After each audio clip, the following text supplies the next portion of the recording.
Hola, hola amigos de País Lobo, Radio Mega y Radio La Mía. Soy Rocío Gambra y esto es un nuevo Política Podcast. El día de hoy estamos junto a Eduardo Álvarez, él es candidato constituyente para lo que ustedes tienen que votar este 7 de mayo por la lista y el partido. Hola, buenos días por la invitación, Rocío. Habla Eduardo Álvarez, abogado de profesión por la lista Todo por Chile, cupo independiente por la democracia cristiana. Muy bien, él comentaba el segundo que tenemos de esta lista. Eh, Hemos tenido a distintos constituyentes también que han venido a presentarse dentro de este programa y a conversar de actualidad, como siempre los acompañamos haciendo este análisis. El día de hoy vamos a conocer un poquito más de Eduardo Chilote, ¿o no? Nacido en Osorno Ya, y después en Nancudo, radicado en Nancudo. en Ancud, wow, esa es una municipalidad que ha tenido hartos problemas en el Así último es. tiempo. Bueno, la idea es que nos cuentes un poco, vamos a ir suavecito. ¿Cuáles son tus principales motivaciones de entrar en esta candidatura, este proceso? Bueno, primero que todo, yo creo que como profesional creo tener las herramientas para poder ayudar a la redacción de esta nueva constitución. Yo soy un convencido que necesitamos construir una nueva constitución construida en democracia por todos los sectores, para poder sanar heridas, seguir adelante. Nosotros vamos como consejeros constitucionales, a diferencia del proceso anterior, que fue constituyente, ¿ya? Los constituyentes anteriores iban todos por los redactores de la constitución. No sé si te escuchaste muchas veces que se partió de una hoja en blanco, Ujú. ¿ya? Se les dio mandato especial para hacer y deshacer, ¿cierto?, a los constituyentes, quienes, como dije yo, partieron de hoja en blanco, y se deshizo tanto que se votó rechazo el 4 de septiembre. Yo voté a favor del plebiscito de entrada para la redacción y también voté rechazo el 4 de septiembre porque el texto en realidad era un texto fallido, era un texto muy malo, era un texto que provocaba inestabilidad económica, política al Estado de Chile. Entonces, a raíz de eso, se dio este nuevo proceso de consejeros constitucionales, a diferencia del anterior. El anterior tenía 155 constituyentes, este proceso tiene solamente 50 consejeros constitucionales, tiene comisión de expertos y comisión de arbitraje o admisibilidad. Esa es la nueva Correcto. forma, ¿cierto?, de estas elecciones. Exacto. Nuestros auditores ya conocen un poco el proceso porque los acompañamos todos los días, pero no está de más recordar que ya tenemos un grupo de 25 expertos que están trabajando. 23, ¿23? 23, ¿Por qué 23? son 23. Espera, espera, espera. 23, 25, estamos los dos equivocados, son 24 expertos aquí, los números se nos... Claro, Muy bien, porque Rocío. son 12 propuestos por la Cámara de Senadores y 12 propuestos por la Cámara de Diputados, dependiendo de las fuerzas que tenía cada una de las cámaras, y también son paritarios, es decir, 12 hombres y 12 mujeres que en este minuto están entregando una propuesta constitucional que los futuros consejeros constitucionales van a tener que entrar a picar, diríamos, ¿no? Que entrar a trabajar, y dentro de eso tú estás intentando ganar uno de esos escaños. Así es, Rocío, vamos por un cupo por la región de los lagos, son 3 escaños, de los cuales espero tener un cupo dentro de esos 3 escaños por la región de los lagos para poder representarlo en el Consejo Constitucional. ¿Y qué es lo que más te mueve a ser parte de este proceso, a querer ser uno de esos candidatos? Es lo que te señalé. Yo creo tener la herramienta, ¿cierto?, para poder contribuir a la redacción de la Constitución, y más viendo el proceso fallido del anterior, creo que uno puede ser un aporte a esta redacción de la nueva Constitución. El día de hoy la gente igual está buscando profesionales que puedan, cierto, puedan hacer interpretación de las normativas jurídicas también que se van a redactar, y para que no pase lo mismo que el proceso anterior. Yo creo que eso la gente es lo que anda buscando también el día de hoy. Perfecto. Dentro de las campañas que tú has realizado, una de las cosas que se dice es que no hay temperatura de elecciones todavía. ¿Lo consideras así o crees que ya se prendió el horno electoral? Yo creo que tienes razón, o sea, en todas las, de las 4 provincias de la región de los lagos, me ha tocado recorrer las 4, ¿ya? Y es así, o sea, hay mucha desinformación, y este es un proceso a nivel nacional que no pasa solamente acá en la región de los lagos, pasa a nivel nacional, ¿ya? Esto se hizo con el ánimo de que no se topara, ¿cierto?, con las elecciones municipales, ¿ya? Por eso que se hizo antes el proceso, y la forma de poder presentarte al final es muy acotada, solamente un mes, ¿ya? Un mes solamente para poder darte a conocer dentro de toda una región, que esta región tiene 30 comunas, ¿ya? Entonces es bastante amplio la circunscripción, porque está una elección homologable a la de un senador. Claro, un mes activo donde salen las pancartas, son 2 meses de campaña efectivamente que tú podías realizar. Em, bueno, vamos a aprovechar este tiempo tan cortito para conocerte un poquito más. ¿Cuál piensas dentro de la gente se identifica contigo Ya, pues, finalmente y eres veamos. una alternativa? Por ejemplo, respecto al Estado de Derecho, ¿cómo lo identificas tú, Estado social y democrático de derecho? ¿Tú crees que debió haber quedado establecido dentro de las bases constitucionales o no? Yo creo que sí, un Estado social democrático yo creo que sí, o sea, tienes que tener la participación de todos los sectores para poder ir creando, ¿cierto? Y realizando propuestas nuevas para el Estado. Esta constitución se trata también de que, como todos saben, es la estructura de todo el Estado, es la que te rige todos los lineamientos, por lo tanto es muy importante las propuestas que se vayan a realizar en la constitución. ¿Para qué? Para que no estén cambiando, ¿cierto? De acuerdo al gobierno de turno. ¿Y por qué Estado social y no Estado subsidiario o con este principio de subsidiariedad que se mantiene en la Constitución vigente? O sea, el día de hoy, si bien tienes un Estado subsidiario, en la práctica no es tan subsidiario, ¿ya? O sea, en la práctica, por ejemplo, el subsidio del Estado que debería primar, en la práctica no prima. Nosotros, por ejemplo, es por eso que tenemos tantos problemas. Tenemos problemas en educación, tenemos problemas en salud, tenemos problemas en conectividad, que el día de hoy no se cumplen. Por lo tanto, yo creo que bien o arreglar eso o lo que señalabas tú, pero hay que garantizar de alguna forma que el Estado puede intervenir en aquellas partes donde los privados no pueden. Ok, o sea, ¿tú crees que al cambiar esta palabra, al cambiar esta definición de cómo el Estado se tiene que comportar, podríamos ir solucionando esas problemáticas sociales y garantizando que efectivamente se resolvieran? Yo creo que sí, o sea, por Ok, ejemplo, nosotros tenemos dentro de la Constitución, por darte un ejemplo, tenemos derechos, pero no tenemos garantía de aquellos derechos, ¿ya? Entonces, gramaticalmente, al cambiar varias palabras de la Constitución o nueva redacción, obviamente te va a llevar a un macro, ¿cierto?, de poder ejecutar nuevos planteamientos, o nuevos recursos.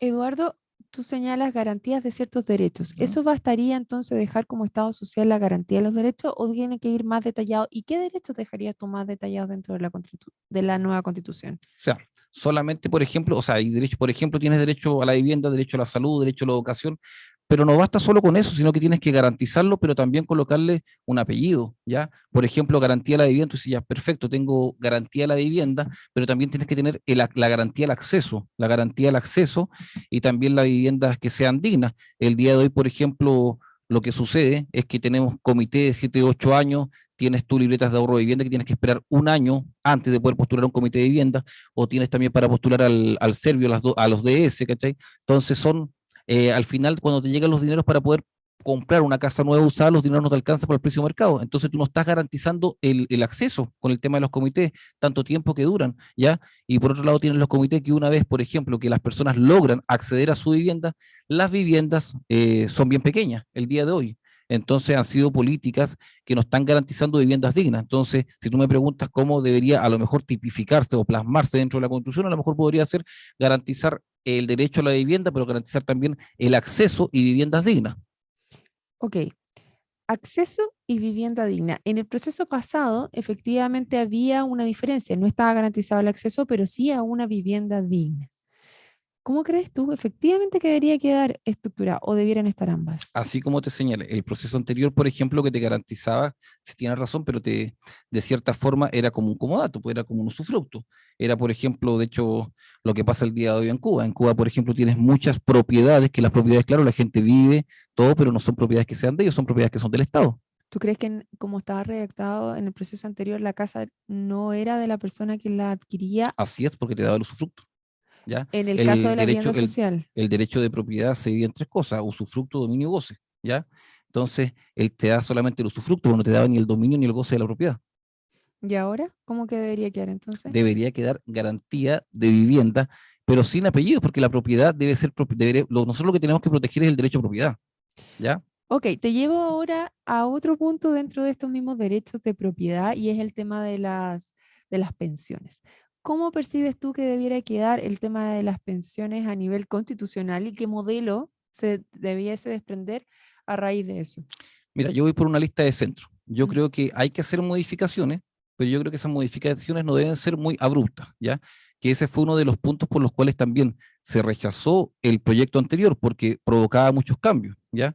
El día de hoy, por ejemplo, si tú me preguntas el tema de las pensiones, por ejemplo, igual tienes que garantizar, tú no puedes establecer en la Constitución, por ejemplo, cuánto va a ser el monto de la pensión, ¿ya? Porque la Constitución lo que te realiza es el macro, ¿ya? Es el motor completo, no te va al detalle. Lo que tenías en el proyecto anterior, por ejemplo, tenías transcripción desde leyes completas. Por ejemplo, tienes el Código Procesal Penal el día de hoy, que te señala, no sé, por los 108 y siguiente artículos, los derechos de la víctima, por ejemplo. Y eso estaba transcrito completamente en el proyecto, en la Constitución anterior, ya en el que se rechazó. Y la Constitución no es para eso. La Constitución es para fijar los lineamientos. Entonces, por lo tanto, el tema de las pensiones, yo creo, claro, tienes que garantizar pensiones, tienes que garantizar pensiones dignas. Después, más adelante, ¿cierto? Los parlamentarios tendrán que desarrollar a través de una ley para interpretar cuál es el tema de las pensiones dignas, ¿ya? Obviamente una pensión digna tiene que ir más o menos la similitud de un sueldo base para que sea digno, estamos hablando de dignidad. Entonces, pero eso se desarrolla más adelante. Si tú me preguntas por las pensiones, qué sé yo, no sé, AFP, la AFP, por ejemplo, yo, yo al menos, como tú decías adelante, hay que empezar a hincar el diente, a lo mejor hincar el diente en el tema de las pérdidas, ¿ya? Yo no estoy de acuerdo con el tema de las pérdidas que lo soporten los trabajadores, ¿ya? Tampoco estoy de acuerdo, por ejemplo, que la AFP, al terminar la persona y que se vaya a jubilar, que no pueda recibir el 100% de su plata, hablando de derecho de propiedad, porque tienes que entender que este modelo que existe de la AFP es supuestamente digo, porque no es así, es supuestamente, para que las personas el día de mañana tampoco le pidan al Estado una pensión de gracia, ¿cierto? Y no se le acabe ese dinero, y es por eso que te lo realizan en muchas cuotas, ¿ya? Te dan, no sé, tienes 14 millones, te los dan en 90 cuotas, 100 cuotas. Entonces yo creo que una de las cosas que, por ejemplo, debería plasmarse para complementar las pensiones dignas es al menos que las personas reciban de inmediato un 50% de lo que tengan ahorrado en su FP, y el resto poder seguir, ¿cierto?, con el sistema para el tema de la estabilidad. Ok, si estamos hablando como modelo, tú entrarías a un sistema mixto, Sistema mixto, sí. efectivamente, pero sistema mixto entendido, para ver si entendí bien, de las AFP y después que entrase el Estado a entregar, o sea, a través de la PGU, por ejemplo, o que efectivamente el Estado pudiese ser parte del sistema de las AFP. No, y lo que te digo yo que estábamos hablando del derecho de propiedad. El derecho de Correcto. propiedad es el dinero, por ejemplo, y entender que la AFP son, por ejemplo, estables, son supuestamente para la estabilidad social y económica, Ujú. ¿cierto?, de las partes. Entonces, yo lo que te digo es el 50%, el 50% para las personas al momento de jubilarse, y el otro 50% que se vaya en cuotas. Claro, luego si el dinero se te acaba, obviamente tiene que intervenir el Estado.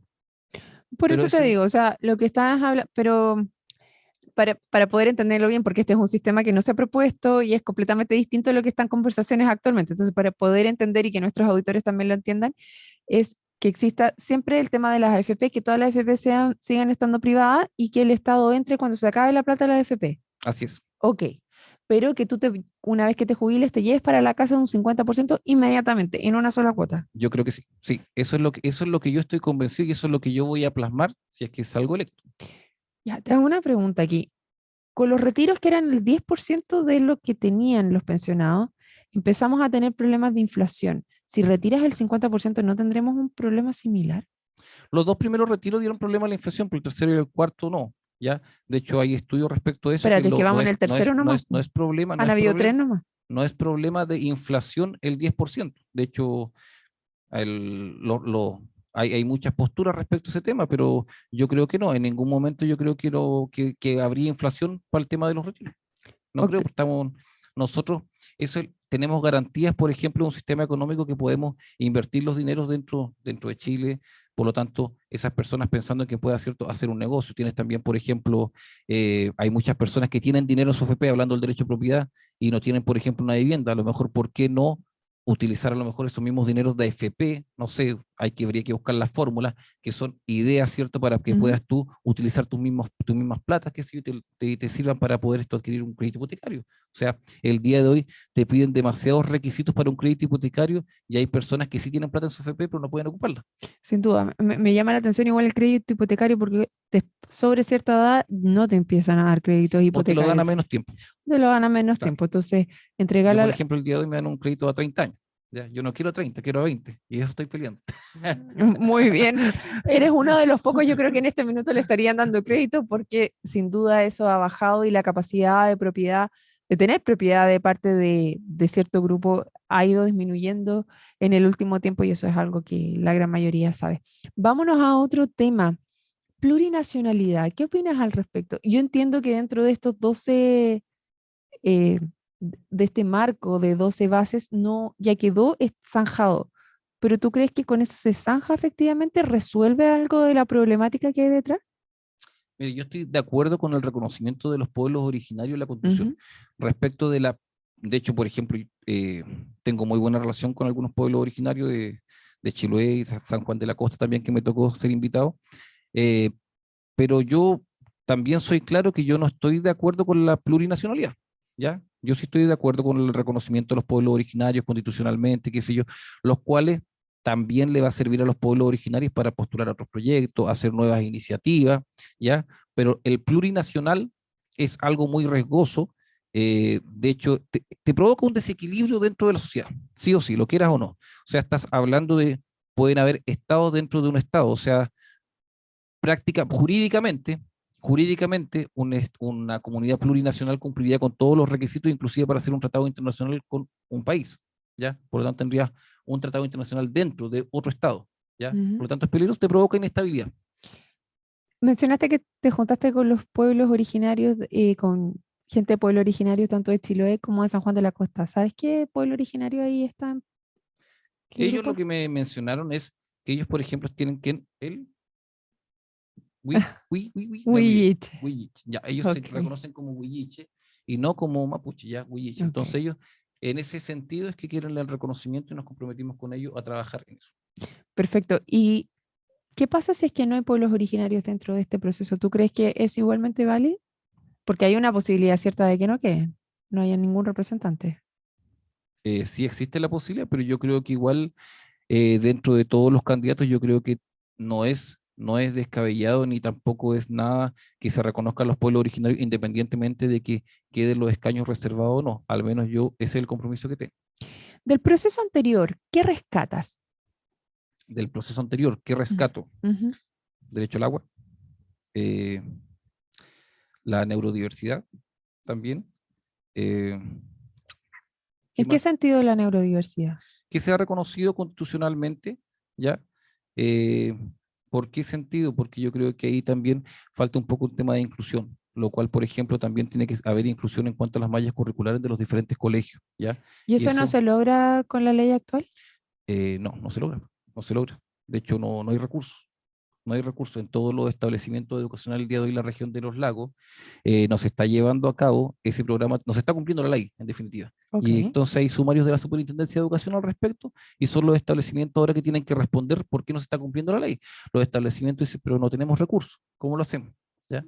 Entonces ahí hay un problema, ¿por qué? Porque no está garantizado y al no estar garantizado no hay recursos. Entonces yo creo que sí es importante garantizarlo porque todo esto pasa al final por tema de recursos, ¿ya? Y el hecho de que no esté garantizado, el Estado de cierta forma tampoco está como muy obligado al cumplimiento. Ok, entonces tú estabas hablando de las garantías. ¿Y el hecho de que sea social y democrático de derecho no lo garantiza suficientemente? Sí, social y democrático. Es que dependiendo cómo se establezca después, porque tú puedes establecer el marco social y democrático, pero tienes que entender que esto es un marco. Y después esta es la primera patita, por ejemplo, para las parlamentarias que se vienen después y para elegir los parlamentarios, de cómo, cierto, se van a ir redactando las normativas para hacer cumplir lo que está en la Constitución. Tú eres independiente Por, dentro de un sí, partido político. Una de las conversaciones que está y que está más latente en este minuto es los sistemas políticos que se estarían conversando con pisos mínimos, que actualmente existe un piso de elección del 5%. Sin embargo, también permite que hayan parlamentarios que no estén dentro de un partido político, lo que en general se ha visto una mayor fragmentación y dificultad para llegar a acuerdos. ¿Cómo lo ves tú que esto debiera quedar dentro de la nueva constitución? yo creo que sí tiene que haber un piso en cuanto a un porcentaje de partidos políticos para que tengan representación, ya sea en el Parlamento o en el Senado.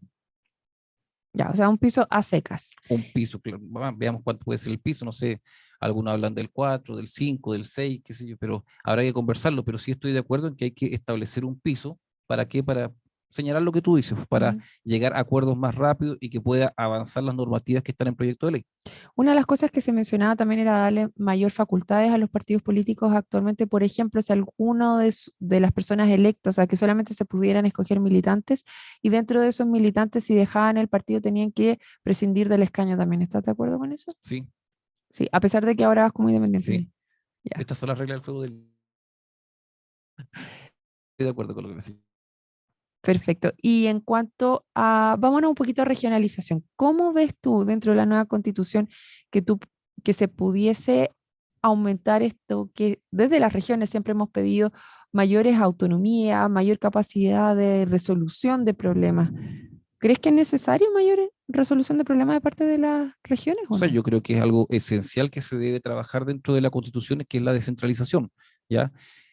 ¿Por qué? Porque todos los territorios, todas las regiones son diferentes unas de otras, por lo tanto los recursos también deben ser diferentes. Todas las regiones tienen territorios especiales. Nosotros dentro de la región de los lagos tenemos territorios especiales. Tenemos la provincia de Palena, tenemos la provincia de Chiloé, que son territorios especiales. Por lo tanto, los programas para cada región deben ser diferentes, por lo tanto necesitan más autonomía y más recursos, ¿cierto? Para que puedan distribuir de acuerdo a sus comunas de la región.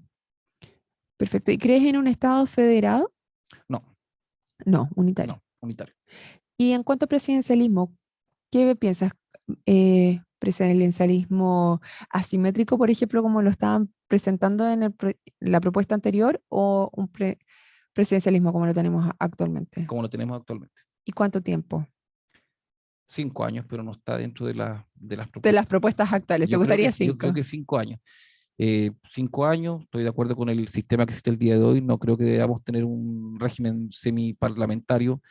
Yo creo que así como está el día de hoy, ocurre un equilibrio entre el Parlamento, el Ejecutivo, ya a lo mejor algunas cosas por ahí, eh, no sé, los vetos a lo mejor habría que limitarlo, yo pensando en que avancen los proyectos de ley.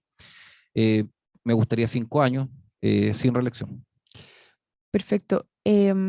Reelección de los parlamentarios y el resto de las autoridades, ¿lo mantendrías igual que ahora? Sí, Sí, perfecto. ¿Voto voluntario obligatorio? obligatorio, Obligatorio. ¿En algún caso atenuante a este respecto o siempre obligatorio? siempre obligatorio. Perfecto. ¿Fuerzas Armadas debiesen tener un capítulo especial? ¿Debiesen estar juntos con fuerzas de orden público también? Deberían tener un capítulo aparte, Fuerzas Armadas y Fuerzas de Orden y Seguridad aparte, Cada uno un cada capítulo uno un separado. capítulo.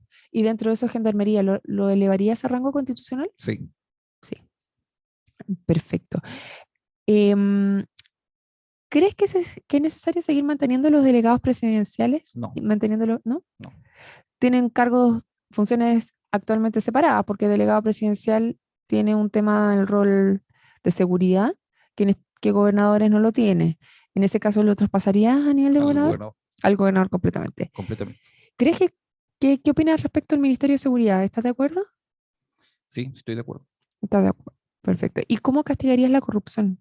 Estoy súper así Sí, sí, bombardeando, pero nos quedan estamos. los últimos minutos. Corrupción, aumentando obviamente las penas privativas de libertad. ¿Pero lo harías en rango constitucional o lo harías en otro escalafón? En otro escalafón, pues la Constitución no es para eso, la Constitución es solamente para fijar los lineamientos de un Estado. Para eso están las normativas, están las leyes. Perfecto. ¿Y cómo lo dejarías estipulado para darle el espíritu que permitiera efectivamente ir en un tema de probidad más alto del que tenemos actualmente? Yo no sé, pues a lo mejor podrías garantizar, ¿cierto?, a los chilenos que todos los funcionarios públicos, ¿cierto?, estarán obligados a la probidad administrativa, por ejemplo.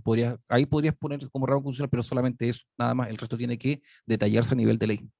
¿Y alguien que ha sido acusado dentro de esto le permitirías volver a tomar un cargo público o lo dejarías tal cual como está ahora? Es que tal como está hasta ahora, está confuso, ¿ya? Hay penas accesorias, por ejemplo, el artículo 28 del Código Procesal Penal que te da penas accesorias de inhabilidad perpetua y otras que te dan inhabilidades accesorias solamente cuando dure la condena. Yo soy de la idea que las penas de inhabilidad debe ser solamente hasta que dure la condena, ¿ya? Porque si no estarías transgrediendo también los derechos ciudadanos. Perfecto. Bueno, queremos darle las gracias a Eduardo Álvarez, candidato a consejero constituyente. Por favor, recuerda cuál es tu número y cuál es tu Y últimas palabras. Tus últimas palabras, Ya. ya. Un Muchas minutito. gracias. Muchas gracias, Eduardo Álvarez, abogado. Voté a favor para redactar una nueva constitución y voté rechazo el 4 de septiembre. Les solicito, si acaso ustedes piensan que está todo bien, que no hay nada que cambiar, listas de derecha, si acaso hay que reformar todo y empezar a focacer a lista de izquierda. Eduardo Álvarez, lista de centro, todo por Chile, B6. Perfecto, muchas gracias. Y a todos los que se sumaron a esta conversación, les recordamos que mañana tenemos otro Política Podcast. Chao, chao.